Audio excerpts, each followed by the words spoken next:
आपकी आवाज को बुलंद करने का काम किया। पार्लियामेंट में आपसे लड़ाई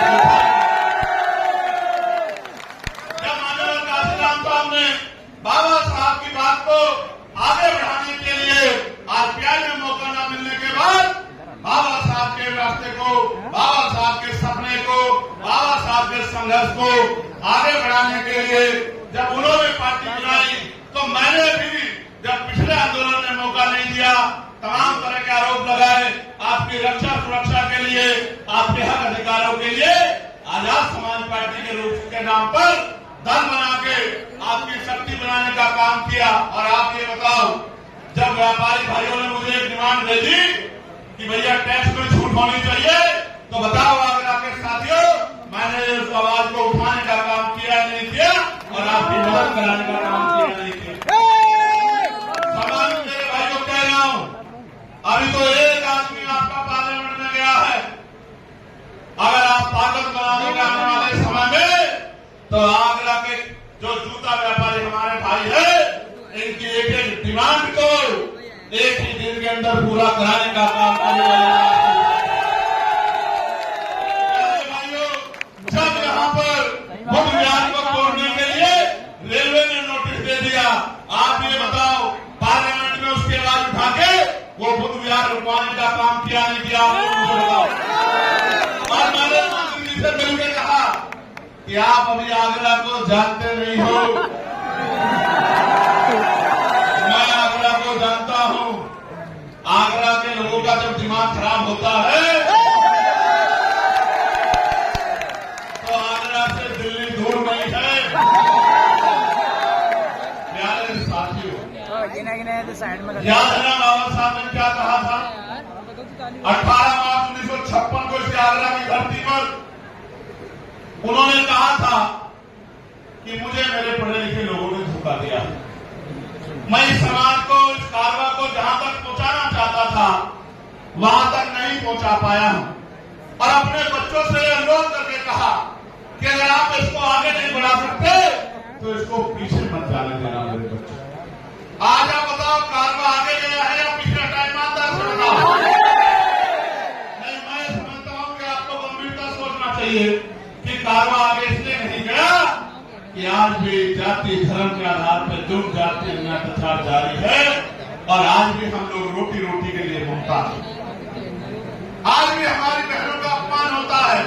अभी आपको कुछ दिन पहले याद होगा कि मुझे मथुरा आना पड़ा था।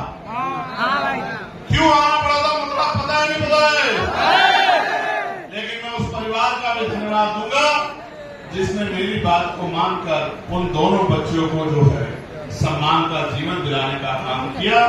इसके लिए भी मैं डॉक्टर बाबा साहब अम्बेडकर को धन्यवाद देता हूं, माननीय काशीराम साहब,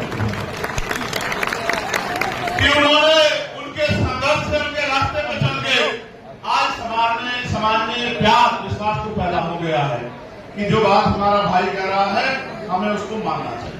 मैं जानता हूं कि ये जगह छोटी है और लोग ज्यादा हैं, मैं इस बात को मानता हूं, लेकिन मैं आपके संघर्ष, आपकी ताकत को भी जानता हूं।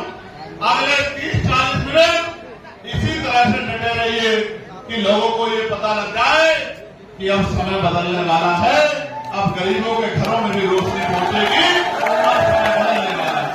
प्यारे साथियों, बाबा साहब ने और कुछ भी कहा था जिसकी तरफ मैं आपका ध्यान आकर्षित करूंगा।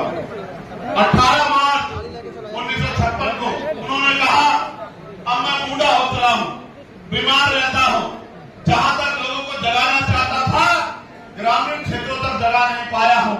मैं अपने चारों तरफ देखता हूं, एक भी ऐसा नौजवान दिखाई नहीं देता जो इस तंबू का बम्बू बन के इस आंदोलन को आगे बढ़ा सके। इसलिए मैं समाज से अपील करता हूं कि समाज आगे निकल के आए और इस आंदोलन को चलाए। तो काशीराम साहब क्या कहते हैं कि मुर्दा लोग मिशन नहीं चलाते और जिंदा लोग मिशन को नहीं रुकने देते। आज मैं आपको एक सच्चाई बताता हूं, क्या और लोगों की तरह मैं किसी दूसरे दल में जाके एमपी एमएलए नहीं बन सकता था? क्या बताओ ईमानदारी से? बन सकता था, नहीं बन सकता था? लेकिन क्या मैं वहां बाबा साहब अम्बेडकर और माननीय काशीराम साहब के विचारों का प्रचार प्रसार कर सकता था क्या भाई? नहीं। आज तो हर कोई बाबा साहब साहब की बड़ी सी फोटो लगाता है, लगाता है, क्यों लगाता है